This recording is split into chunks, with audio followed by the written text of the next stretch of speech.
सोनीपत के एक रॉबरी के बारे में मालूम पड़ा। वो लोगों ने 120 फुट का सुरंग खोद के लॉकर लूटा था साहब। सोनीपत के बैंक के लॉकर तक पहुंचने के लिए यही वो सुरंग है जो चोरों ने बनाई थी। सोनीपत में इतना बड़ा कांड हो गया। कौन सा गैंग था ये? अरे साले, सुरंग खोदने के 15 दिन के अंदर पकड़े गए। लेकिन मैंने ऐसा प्लान बनाया ना कि पुलिस भी सोचेगी कि बाप है अपन। बैंक कौन सा लूटना है? पिछले 2 साल से साला वही बैंक ढूंढ रहा हूँ मैं, जिधर सुरंग बना के जाया जा सके, लेकिन मिल ही नहीं रहा। तो ठीक है, अब हम आ गए, बैंक ढूंढते हैं, जैसा मांगते हो वैसा। बद्री के जेल से छूटने के 2 महीने बाद तक हम लोग सूरत, बड़ौदा और थाने जैसी जगह पे रेकी करते रहे और ऐसी बैंक ढूंढते रहे जिसे आसानी से लूटा जा सके। लेकिन लौट के हमको मुंबई आना पड़ा और यहाँ हमें मालूम पड़ा कि एलएनसी बैंक के बाजू में 3 गाला छोड़ के 1 गाला भाड़े के लिए खाली है। उस्मान दादा, लोहा मिल गया এখন गरम करे ना, हथौड़ा मार देते हैं। लोहा नहीं, सोने की खान है साले। इसको लूटने के लिए मार भी सोनार वाली चाहिए। धीरे धीरे धीरे धीरे, समझा?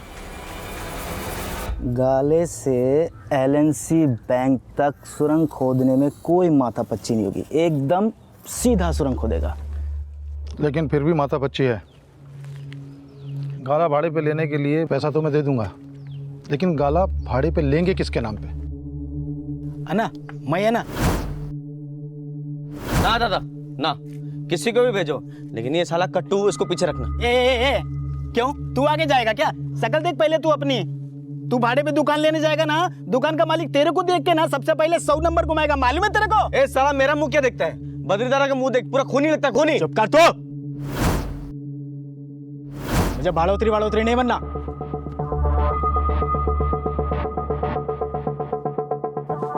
भाई आप बन सकते हो।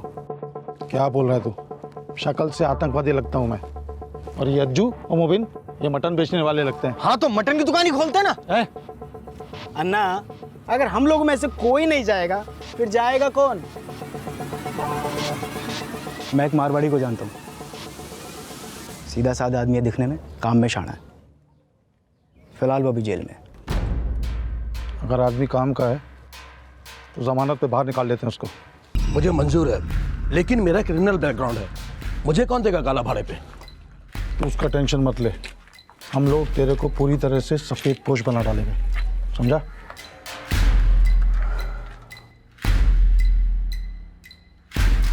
देख, ये तेरा आधार कार्ड, ये तेरा पैन कार्ड। वो गाले के बाजू में विट्ठल स्टेट एजेंट है, गाला उसी के पास है। ये पैसा उसको देने का और डील नक्की कर, ठीक है? देखो सेठ, गाले तो बहुत है अपने पास, आपको किस काम के लिए चाहिए? वो परचून की दुकान खोलनी है। 1.5 लाख रुपए डिपॉजिट और 30,000 रुपये भाड़ा। इतना बजट है आपका? हाँ चलेगा। तो ठीक है, टोकन देके बुक करवा लो। अच्छा, 20,000 और ये 21,000 टोकन के। अबे आपका डिटेल्स लगेगा, जैसे कि पासपोर्ट, आधार कार्ड और पैन कार्ड। बिट्टू भाई, वो पासपोर्ट तो मैंने बनवाया नहीं, पर हाँ मेरे पास आधार कार्ड और पैन कार्ड है। ये ठीक है, एक काम करो, कल आ जाना, ओनर से मिलके पेपर बनवा लेते हैं। जी जी। और हाँ, बाकी का जो पैसा है वो चेक में दे देना, जैसे चेक क्लियर हो जाएगा आपको गाले का पैसा मिल जाएगा। वो विठल भाई, मैं बाकी का पैसा भी कैश में ही दूंगा। ठीक है। कन्हई ने गाले का डील फाइनल कर लिया।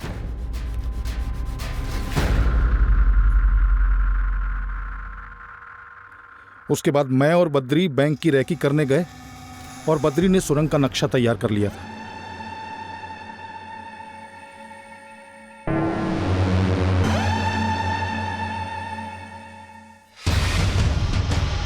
बैंक में घुसने के बाद लॉकर रूम आखिर में लेफ्ट से शुरू होता है।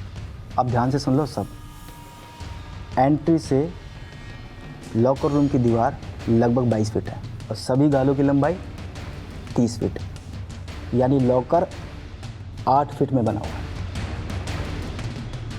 तो अब हम अपने गाले के पीछे वाले 8 फीट से सुरंग की खुदाई शुरू करेंगे और सीधा लॉकर के अंदर। आपका प्लानिंग देख के और ये नक्शा देख के मेरे को पुराना वाला पिक्चर याद आ गया ना। तेरे को पिक्चर याद आ रहा है? शांति से समझने देना। ये 8 फुट की दुकान, तो उसके बीच से खुदाई शुरू करेंगे। ये 8 फुट की दीवार की 4 फुट और ये 8 12 12 और 8 20 20 और 28 और 4 फुट इसके नीचे 32 फुट खोदनी है और विट्ठल की दुकान के नीचे से। लेकिन भाई इतनी लंबी खुदाई, वो भी विट्ठल के नाक के नीचे से? ठीक है तेरी? हाँ सही है, क्योंकि उमाकांत और विट्ठल ने आपका चेहरा नहीं देखा, लेकिन मेरी फोटो है उनके पास में। देखो भाई, खुदाई ऐसी होनी चाहिए कि किसी को कानो कान भनक नहीं होनी चाहिए। टेंशन मत ले, अपने गाले के बीच में आप पार्टीशन देंगे, बाहर दुकान चलेगी, अंदर खुदाई चलेगी। किंतु दादा, ये तो खुदाई के लिए जो खर्चा आएगा उसके लिए एक और बैंक लूटना पड़ेगा। ये काम होने से पहले कोई लफड़ा नहीं चाहिए मेरे को। खुदाई का, गाले का जितना भी खर्चा रहेगा ना, मैं दूंगा, लेकिन लूट के बाद वो खर्चा निकालने के बाद ही सबका हिस्सा होगा। ठीक है? ठीक है। भवानी स्टोर खोलने के लिए मैंने 8.5 लाख रुपए खर्चा किया। पूरा प्लान तैयार था, लेकिन अभी भी हम लोगों को खुदाई के लिए मजदूरों की ज़रूरत थी जिन पे हम भरोसा कर सकें। इस बार फिर से बद्री ने अपना सिक्का जमाया। मेरे गांव में है ऐसे लोग जो मजदूरी करते हैं और 2 वक्त की रोटी के लिए तरस रहे हैं। आप कहो तो मैं बात करता हूँ। इतना बड़ा लालच देके उनका ईमान तक खरीद सकता हूँ। इसी वास्ते तो तेरा 2 साल तक बाहर आने का इंतज़ार किया मैंने।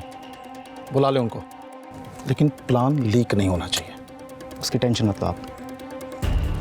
बुला ले। वो लोग को यूपी से बुलाने के बाद हम लोगों ने मलाड के एक फ्लैट में रख दिया था, लेकिन सब कुछ जानने के बाद उन्होंने काम करने से मना कर दिया। ये कहाँ फंसा रहे हो बद्री भाई? आप बैंक लूटने के लिए सुरंग खुदवा रहे हो उनसे? क्या क्या बोल रहा है बद्री? तूने बताया नहीं इसको क्या करने का क्या नहीं करने का? मान भाई, मैं बात करता हूँ। देख ललन, मैंने जो प्लान बनाया ना, वो तुम सबकी जिंदगी बदल देगा। भाई मानता ना मुझे? तो जैसा मैं कह रहा हूँ वैसा कर, कोई बाल तक नहीं उखाड़ पाएगा तुम्हारा। और आगे की बात सुन, पूरी जिंदगी ऐसे ही मजदूरी करनी है, गधे की तरह। वो चारों मान गए। उसके बाद उन लोगों को खुदाई के लिए औजार की ज़रूरत थी, तो मैंने कट्टू को चुना, क्योंकि कट्टू पहले वेल्डिंग का काम करता था। और कट्टू को ये भी कहा कि वो अलग अलग दुकान से औजार खरीदे, क्योंकि एक जगह खरीदने से आप लोग के शक में आने की गुंजाइश थी। तुम लोगों ने करीब करीब 30 फीट की खुदाई की है। कब से खुदाई कर रहे थे तुम लोग? सर, खुदाई का मुहूर्त तो कनाई ने निकाला था।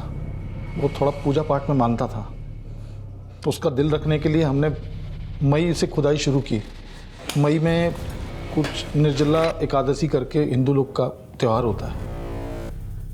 सब कुछ मुहूर्त के हिसाब से करने के बाद भी कनाई ने हम लोगों को परेशान करना शुरू किया। उस्मान भाई, मैं दुकान के बाहर से ये नाप आप सब चेक करके आया, पर मेरे को क्या लगता है कि हम लोग जहाँ गड्ढा कर रहे हैं ना, यहाँ की जगह दीवार के थोड़े और करीब गड्ढा करना चाहिए, क्योंकि खुदाई करते हुए हम लोग थोड़ा आड़ा टेढ़ा निकल गए ना, तो लॉकर रूम की जगह सीधा बैंक में निकलेंगे, और बैंक में है CCTV कैमरा, सबके सब मारे जाएंगे।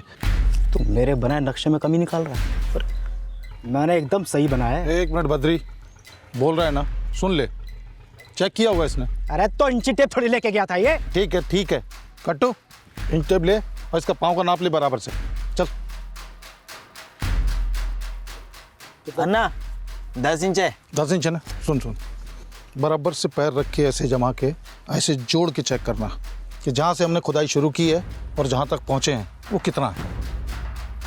पता कैसे करें? ऐसे ना, ये ऐसे करके।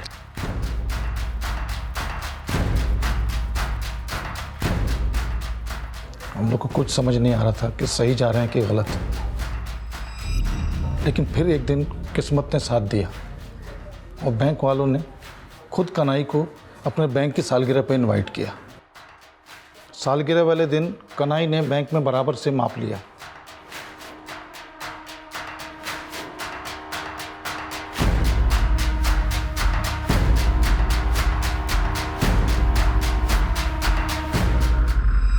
और फिर खुद आके बोला कि बद्री का माप एकदम बराबर है। गाला लेने के बाद तुम सबका उस दुकान में आना जाना था, लेकिन एक कन्हई छोड़ के तुम से किसी का भी चेहरा सीसीटीवी में कैप्चर नहीं हुआ। ऐसा क्यों? साहब, मेरे को मालूम था कि उधर कहाँ पे सीसीटीवी है, इसलिए बराबर से सबको गाइड किया कि कैसे जाना है और कैसे आना है। सबको समझाया मैंने। तुम 6 महीने से आपस में टच में थे, लेकिन आपस में कम्युनिकेट करने के लिए नंबर कौन सा इस्तेमाल कर रहे थे? साहब, मेरे को बराबर से मालूम था कि आप लोग फ़ोन रिकॉर्ड से पकड़ लेते हो, इसलिए मैंने online China made walkie talkie खरीद ली, जिसकी रेंज 1 किलोमीटर है साहब।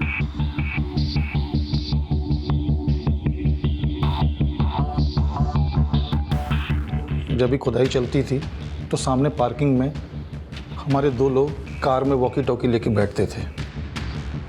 जैसे ही उन्हें कोई गड़बड़ नज़र आती थी, वो तुरंत वॉकी टॉकी से अपडेट कर देते थे। और कन्हई के काउंटर के पास एक स्विच बोर्ड था, जिसका कनेक्शन सुरंग के अंदर की लाइट और एग्जॉस्ट फैन से था। तो जैसे ही कन्हई को कोई खतरे का मैसेज मिलता तो वो स्विच ऑफ कर देता था। सुरंग के अंदर बैठे मजदूर समझ जाते थे कि कोई ना कोई लफड़ा है, इसलिए वो शांति से लाइट ऑन होने का इंतज़ार करते थे और वहीं पसर जाते थे। जब खतरा टल जाता था तो कन्हई फिर से लाइट ऑन कर देता था और मजदूर काम पे लग जाते थे। और फिर रात को हम लोग खुदाई की मिट्टी थैलियों में भर के बाहर डंप कराते थे। लेकिन फिर कन्हई ने टेंशन दे दिया था। वो उसको टीबी हो गया था, बोला गांव जाएगा। मैंने बहुत समझाया, तब जाके उसने 4 मजदूरों में से 2 को, लल्लन और बुद्धन को, उमाकांत और विट्ठल से मिलवाया और फिर राजस्थान चला गया। फिर बाद में मालूम पड़ा कि वो मर गया। लेकिन हम लोग अपने सुरंग का काम रोक नहीं सकते थे। 4 अक्टूबर तक हम लोग 32 फुट खोद चुके थे, बस 5 फुट ऊपर खोदना बाकी था और लॉकर रूम में पहुंचना बाकी था। शनिवार और इतवार की छुट्टी की वजह से हमने 6 अक्टूबर शुक्रवार तक का इंतज़ार किया। फिर शनिवार की रात को आजा हम लोग लॉकर रूम में घुस गए। मेरे साथ बद्री, अशफाक, अज्जू और 2 मजदूर थे।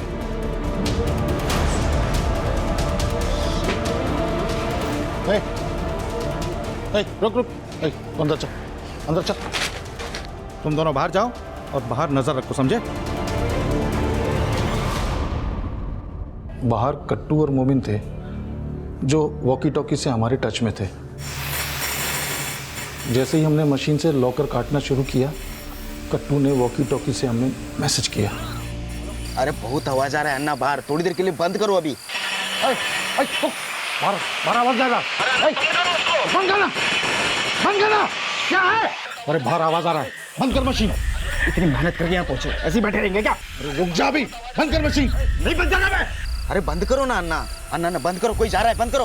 अरे अन्ना बंद नहीं किया तो सबके सब पकड़े जाएंगे हम लोग। आए चुप, मेरे को मारने का ना, काट डाल मेरे को। लेकिन याद रखना, एक भी लॉकर काट नहीं पाएगा, उससे पहले इधर पुलिस होगा। तू क्या करे? वैसे ही भाग जाए। ये सब कुछ करने के लिए लाखों रुपए खर्चा किया मैं, तो तुम लोग का जेब में भी लाखों रुपए डालने का जिम्मेदारी मेरा है। साला भाड़ में गया ये मशीन।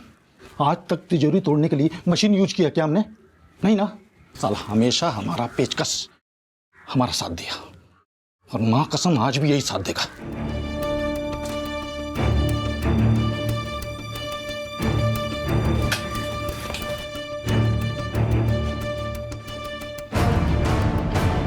एक लॉकर को खोलने में 20 से 25 मिनट तक का टाइम लग रहा था। शुरू में हमने जितने लॉकर खोले लगभग सब खाली थे, तो मैंने आइडिया लगाया और की होल से तार डाल के चेक किया।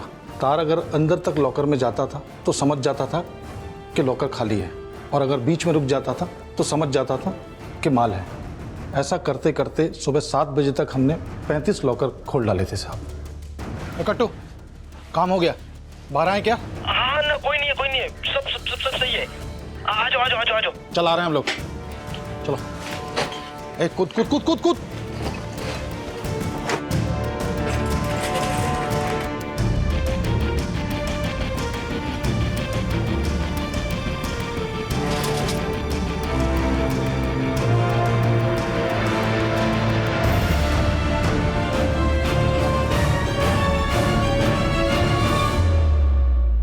सबसे पहले हमने उन 4 मजदूरों को उनके हिस्से का 1 किलो सोना और 5-5 हज़ार रुपये देकर स्टेशन रोड पर उतार दिया।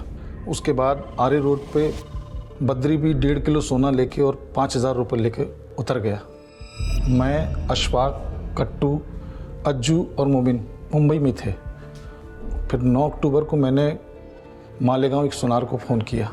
कौन सुनार? राजेंद्र बाग, जो पहले भी मुझसे लूट का सोना खरीदता था। फिर 10 अक्टूबर को हम लोग मालेगांव गए। 1 किलो 700 ग्राम सोने के उस सुनार ने हमें 28 लाख रुपए दिए। 11 लाख मैंने कट्टू को दे दिए और 6.5 लाख और SUV लेके अशफाक वेस्ट बंगाल चला गया।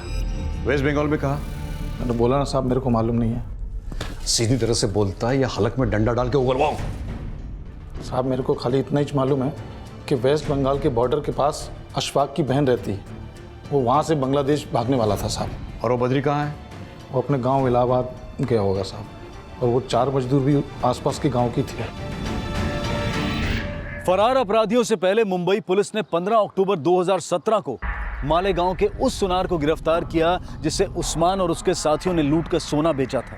उस सुनार के पास से 1 किलो और 700 ग्राम के सोने के गहने बरामद किए गए और बाकी लुटेरों में से बद्री पांडे और सुरंग खोदने वाले हरिदयाल, विष्णु, लल्लन और बुद्धन को पकड़ने के लिए यूपी पुलिस की मदद ली जा रही थी। वहीं अशफाक को पकड़ने के लिए वेस्ट बंगाल पुलिस की मदद ली जा रही थी और 16 अक्टूबर 2017 को अशफाक को वेस्ट बंगाल बांग्लादेश बॉर्डर के एक गांव से अरेस्ट कर लिया गया। सर, इस अशफाक का वेस्ट बंगाल से बॉर्डर क्रॉस करने का प्लान था। सर ये मुंबई से उसी SUV कार में से आया था। वो गाड़ी हमने उसके बहन के घर के बाहर से बरामद कर ली। उसके पास लूट का कितना माल मिला? नहीं सर, ज्वेलरी नहीं मिली। इसके पास सिर्फ 8,000 रुपये कैश था। बोल माल कहाँ रखा है? बोल।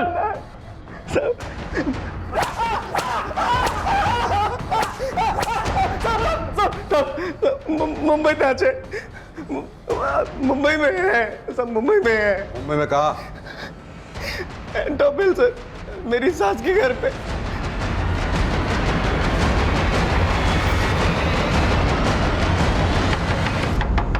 दरवाजा खोलो। मैडम। अशफाक के बयान के आधार पर 17 अक्टूबर 2017 को अशफाक की बीवी को उसके मायके से 6.5 लाख कैश के साथ गिरफ्तार किया गया। लेकिन बद्री पांडे और सुरंग खोदने वाले चारों मजदूर अब तक फरार थे। पर 19 अक्टूबर 2017 को सुरंग खोदने वाले 2 मजदूर हरिदयाल और बुद्धन को इलाहाबाद रेलवे स्टेशन के पास से गिरफ्तार कर लिया गया और उनके पास से भी कैश और लूट के गहने बरामद किए गए। बैंक वालों के मुताबिक तुम लोगों ने 3 करोड़ 43 लाख रुपए लूटे। अब तूने जीसस को जितना भी बांटा है, तुम्हारे हिसाब से, तुम्हारी बात मान के चले तो भी 2 करोड़ गायब है। अब सच सच बता, तूने कितना माल अंदर किया है और वो बद्री और मजदूर कहाँ है? मैंने आपको बोला ना साहब, मेरे को बद्री और मजदूर के बारे में कुछ मालूम ही नहीं है। और वो माल वो कहाँ है? वो कहाँ है साहब? वो एक मिनट साहब, बता रहा हूँ साहब। मैंने सबको बोल के रखा था कि लूट में से मोटा हिस्सा मैं लूंगा, तो वो पैसा मैंने अपनी बहन के यहाँ छुपा के रखा है साहब। बहन? कौन बहन? नादिरा। कहाँ रहती है वो? कहाँ रहती है वो? गोवंडी में रहती है साहब। पुलिस जब उस्मान की बहन नादिरा के गोवंडी वाले घर पहुंची तो उसको फरार पाया गया। पुलिस ने नादिरा की बेटी से नादिरा के करंट फोटोग्राफ और फोन नंबर हासिल कर लिया। नादिरा का नंबर ट्रेस किया गया तो पुलिस ने पाया कि उसका नंबर लगातार मुंबई के उपनगरों में ट्रैवल कर रहा था। लेकिन असलियत में नादिरा ने पुलिस को चकमा देने के लिए अपना फोन जानबूझकर एक ऑटो रिक्शा में छोड़ दिया था।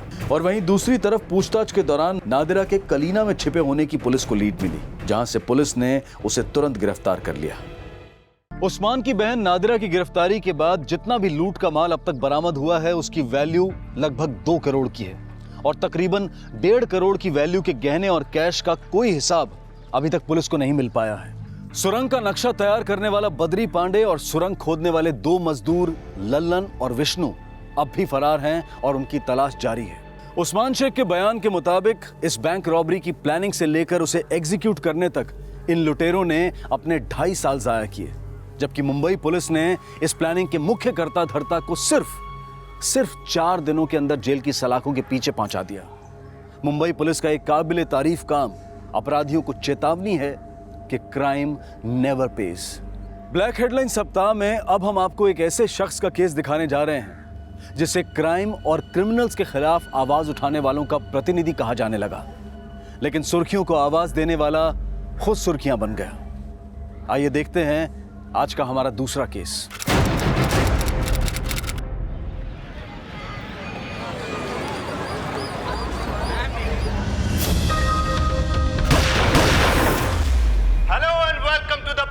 Once again most wanted Delhi के हमारे स्टूडियोज में आप सभी हजरात का खैर मकदम करता है। I am Suhail Shamsi, your host. A very warm welcome to you. आप इस चेहरे को पहचान लीजिए। इस शख्स का नाम है मुस्तफा जहांगीर। मुस्तफा जहांगीर उत्तर प्रदेश का एक कुख्यात अपराधी है और उत्तर प्रदेश की पुलिस को बहुत ही लंबे वक्फे से इसकी तलाश है। मुस्तफा जहांगीर, हम जानते हैं कि तुम रूप बदलने में माहिर हो, लेकिन मोस्ट वांटेड देखने वाले करोड़ों लोगों की निगाहों से अब तुम बच नहीं सकते। मुस्तफा जहांगीर, हम जानते हैं कि इस एपिसोड के रिलीज होने के बाद से तुम्हारे जहन पेशतर है, होश फाख्ता है, और इस कैफियत में जरूरी है कि तुम अपनी अक्ल का इस्तेमाल करो और अपने आप को पुलिस के हवाले कर दो, सरेंडर कर दो।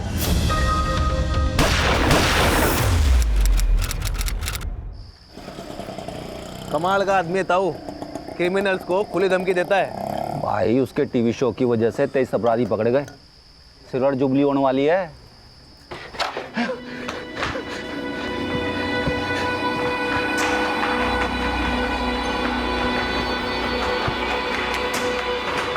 किसी ने सोचा भी नहीं होगा सुहेल शम्सी का टीवी प्रोग्राम इतना कारगर सिद्ध होगा कि अपराधी खुद ही सरेंडर करने लगेंगे। और भी कितने? मंजू, क्या हुआ सर? मेरी वाइफ मंजू ने सुसाइड करने की कोशिश की। Please help. जल्दी जल्दी आओ। चलिए जल्दी आओ। चलिए फटाफट। चलिए फटाफट। मंजू मंजू मंजू मंजू, कुछ नहीं, चल जल्दी चलो जल्दी। चुप। क्या हुआ बाबू?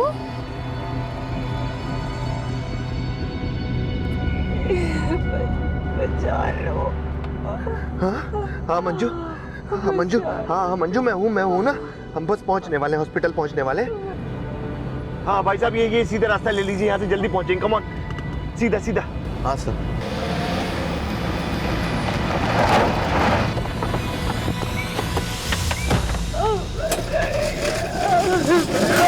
सर जी, कांड हो गया यहाँ पर। सुहेल सर की वाइफ ने सुसाइड अटेम्प्ट किया है। हाँ सर, हम उन्हें नर्सिंग होम ले आए हैं, बहुत सीरियस हैं। ठीक है सर, आपको अपडेट देते रहेंगे। जी सर।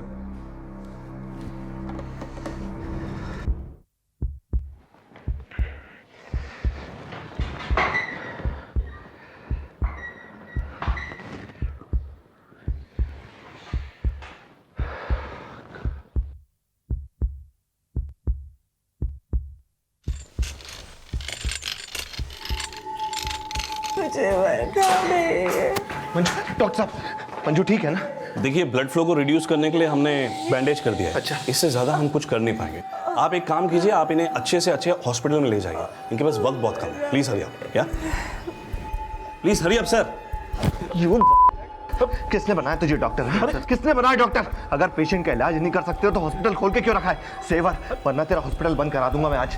अरे sir, please try to understand sir. इस तरह के क्रिटिकल केस को हैंडल करने के लिए हमारे पास फैसिलिटी नहीं है सर। तो डिग्री कहाँ से ली तूने? अरे कहाँ से डिग्री ली? ठीक कर मेरी पत्नी को। मैं बता रहा हूँ, मैं आज कुछ भी कर जाऊंगा, मैं बता रहा हूँ। अरे आप समझ नहीं रहे सर, मैं बता रहा हूँ आपको, यहाँ पर वो अवेलेबिलिटी नहीं है सर। अवेलेबिलिटी तो तेरी नहीं होगी। सर जी छोड़ो इसको, हम मैडम को मेडिकल कॉलेज लेके चलते। अरे धूमल, मेडिकल कॉलेज जाने में आधा घंटा लग जाएगा। अब समझने की कोशिश कीजिए। We don't have that facility. अब प्लीज समझाइए नहीं हो। जी गोली मारो अस्पताल को, मेडिकल कॉलेज चलते हैं। मेडिकल सही कह रहे सर। सर चलिए सर।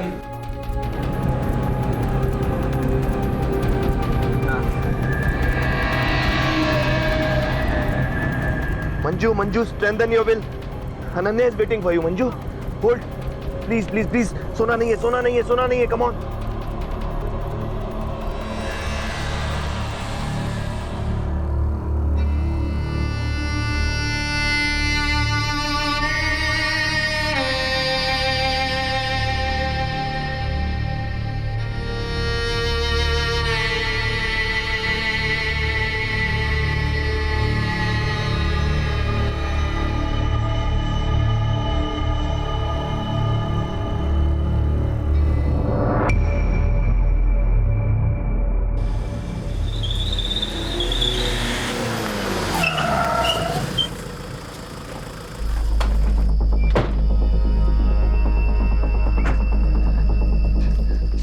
सिस्टर चलो। निकालो। सिस्टर इमरजेंसी वार्ड जल्दी तैयार करो। Move fast. डॉक्टर देखिए मेरी बीवी को क्या। I am sorry, she is no मोर।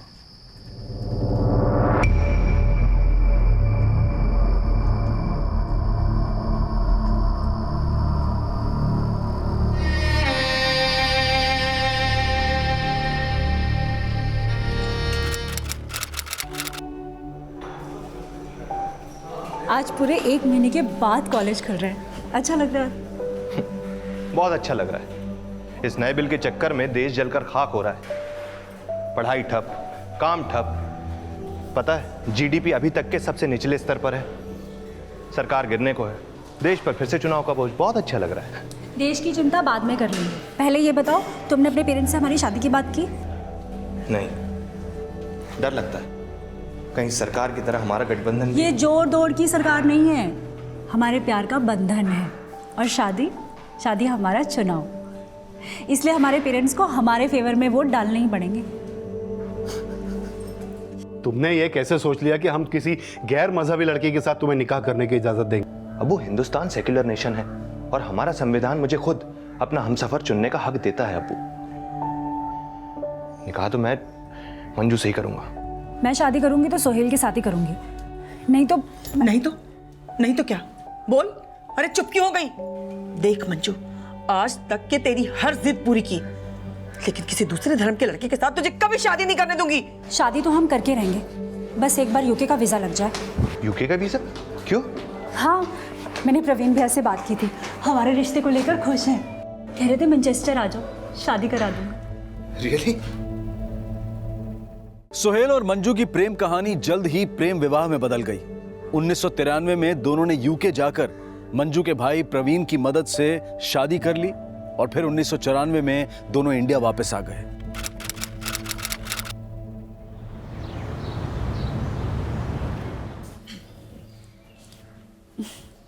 कैसी लग रही हूं मैं? बहुत अच्छी। तो फिर हम होटल में क्या कर रहे हैं? चलो ना। कहाँ? अरे तुम्हारे घर या मेरे घर? चलो ना। मंजू, जाना तो मैं भी चाहता हूँ, लेकिन नहीं जा सकते। क्यों? अरे क्योंकि रस्मो रिवाज के हिसाब से शादी के बाद पहले लड़के के घर जाया जाता है। और अम्मी भी तुमसे मिलने के लिए बेकरार हैं, लेकिन क्या? अब्बू बहुत गुस्से में। तुम्हारे घर में क्या माहौल है? प्रवीण भैया ने ना सब कुछ हैंडल कर लिया है।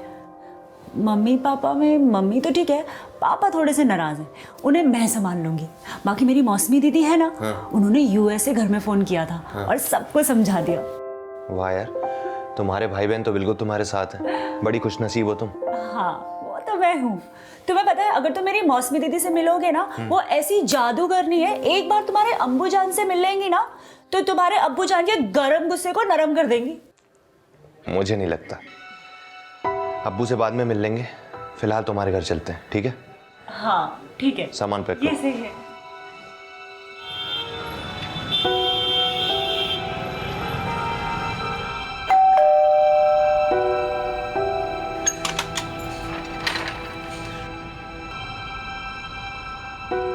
वहीं रुको।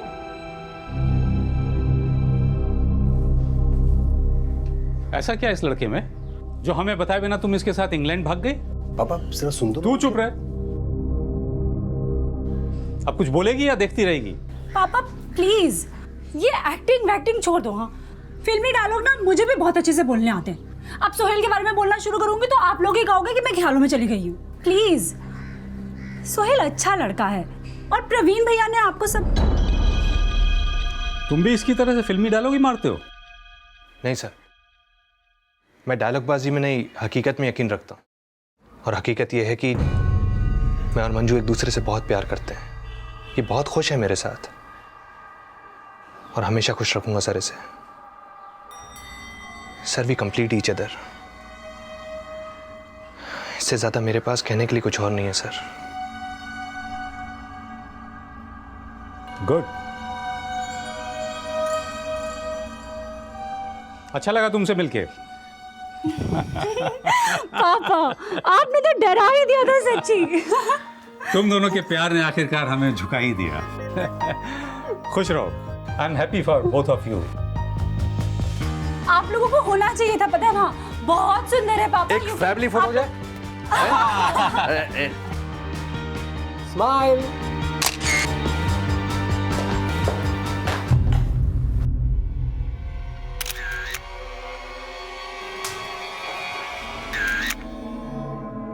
आई am sorry for your loss. Sohail ji, मुझे आपका स्टेटमेंट लेना होगा, प्लीज डोंट माइंड। कैसे हुआ ये सब?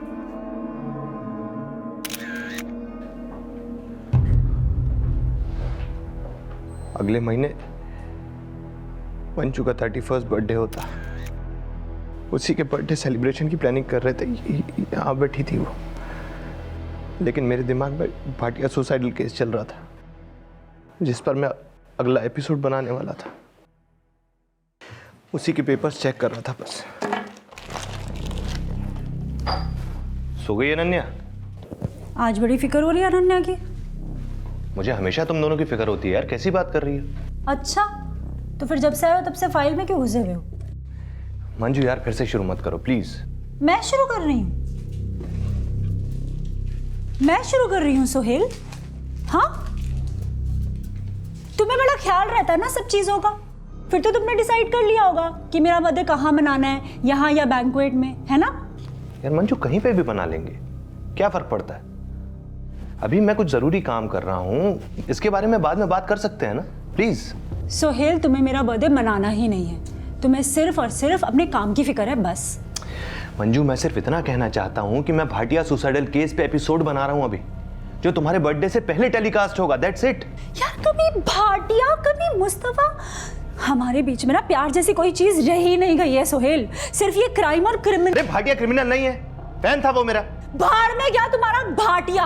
तुम्हें अपने भाटिया के केस की पड़ी है ना, अब मैं तुम्हें दिखाती हूँ कि मेरा क्या केस बनेगा। अब मैं देखती हूँ तुम मेरा केस संभालोगे या अपने भाटिया का। हे मंजू, क्या कर रही हो? Crime case. मंजू, मेरी बात सुनो मंजू। अनन्या बेटा, आप कब जग गए बेटा? मंजू, आप तो कुछ भी नहीं है, और भी कितने। मंजू, क्या हुआ सर? मेरी वाइफ मंजू ने सुसाइड करने की कोशिश की, प्लीज हेल्प। सर,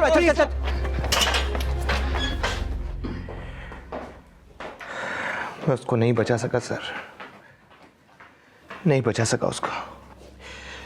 माफ कीजिएगा सर, लेकिन मुझे हॉस्पिटल जाना होगा, तो क्या मैं? आप जा सकते हैं, मैं कांस्टेबल को बोल दूंगा, वो आपको छोड़ देगा। Thank you. वैसे भी अभी तक मेरे हाथ कांप रहे हैं, ड्राइव नहीं कर पाऊंगा सर। नहीं सर।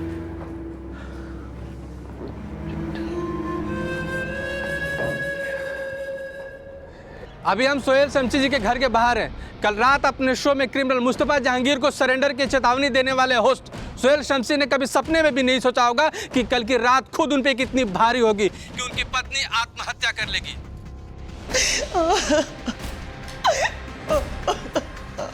सोहेल जी, आप हमें बताइए, क्या आप अपनी पत्नी का मर्डर किया है या उन्होंने आत्महत्या किया है? सोहेल जी, आप प्लीज कुछ बताइए। आप मीडिया को बता क्यों नहीं रहे? सोहेल जी, आपकी पत्नी ने आत्महत्या किया है या आपने मर्डर किया है? सोहेल जी, प्लीज मीडिया को कुछ बताइए, जनता जानना चाहती है।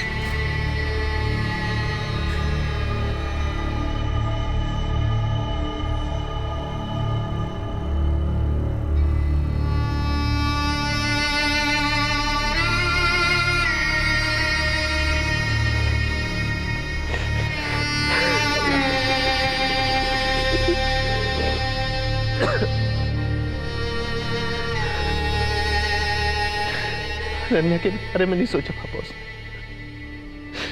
कैसे मैं इस बच्ची को उस घर में लेके जाऊंगा जहां पर नहीं, ऐसे उसकी माँ। ऐसे मत सोचो अनन्या, और तुम मेरे साथ चलो।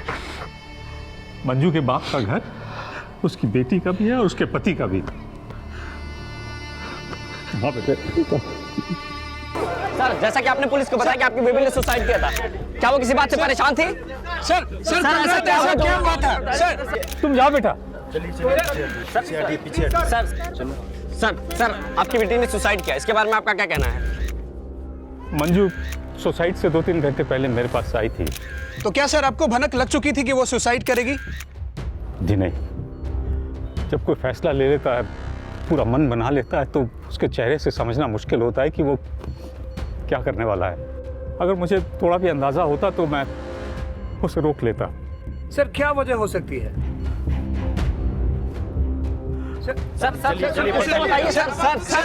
सोहेल के बाद जब मंजू के माता पिता का बयान लिया गया तो उन्होंने ये माना कि मंजू शॉर्ट टेम्पर्ड थी और गुस्से में अपना आपा खो देना उसका स्वभाव था। और मंजू के भाई प्रवीण द्वारा तो और भी चौंका देने वाला बयान सामने आया। सर मैंने मंजू को कई बार समझाने की कोशिश की कि गुस्से से कोई इशू सॉल्व नहीं होता है सर, लेकिन वो हर सिचुएशन को मेसी कर लिया करती थी। कुछ साल पहले भी उसने सुसाइड करने की कोशिश की थी। कब? सर ये कोई 2-3 साल पहले की बात है। प्रवीण और उसके माता पिता ने मंजू की मौत में किसी भी तरह की साजिश का संदेह नहीं जताया, लेकिन मंजू की 2 बड़ी बहनें भी थी। मंजू की मझली बहन मौसमी तब यूएसए में रह रही थी और बड़ी बहन स्नेहा दुबई में। उस हादसे के बाद बड़ी बहन स्नेहा ने फैक्स के जरिए अपना बयान पुलिस को भेजा, जिसमें उसने कहा कि मंजू की मौत में उसे किसी भी तरह के फाउल प्ले का कोई शक नहीं है, जबकि मझली बहन मौसमी द्वारा कोई प्रतिक्रिया जाहिर नहीं की गई। अब पुलिस को इंतजार था मंजू की पोस्टमार्टम रिपोर्ट का। सर, सोहेल की बीबी मंजू की पोस्टमार्टम रिपोर्ट। मंजू की बॉडी को एग्जामिन करने वाले 3 डॉक्टर्स में से 2 का मानना है कि मंजू की इंजरी सेल्फ सस्टेन्ड थी। मतलब 3 डॉक्टरों में से 2 मानते हैं कि मंजू ने आत्महत्या की है? जी सर। और मंजू की फॉरेंसिक रिपोर्ट के मुताबिक जिस चाकू से वार हुआ उस पर सोहेल के कोई भी फिंगरप्रिंट्स नहीं मिले। और जल्द ही ये मान लिया गया कि मंजू की मौत आत्महत्या थी। सोहेल शम्सी को मंजू के परिवार, अपने फैंस और शुभचिंतकों से सांत्वना हासिल हुई। सोहेल बेटा, रिपोर्ट जी।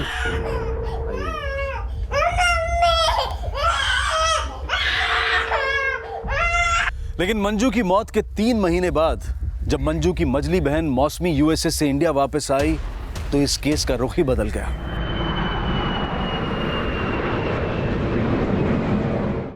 स्नेहा दी, मंजू अपनी हर बात मुझसे शेयर करती थी। अब दुबई में होते हुए भी इंडिया नहीं आ सकी और मैं यूएस से आ गई। अब उसे इंसाफ भी मैं ही दिलाऊंगी। देखो बेटा, वो देखो देखो देखो देखो देखो, ये गई, देखो ये जा।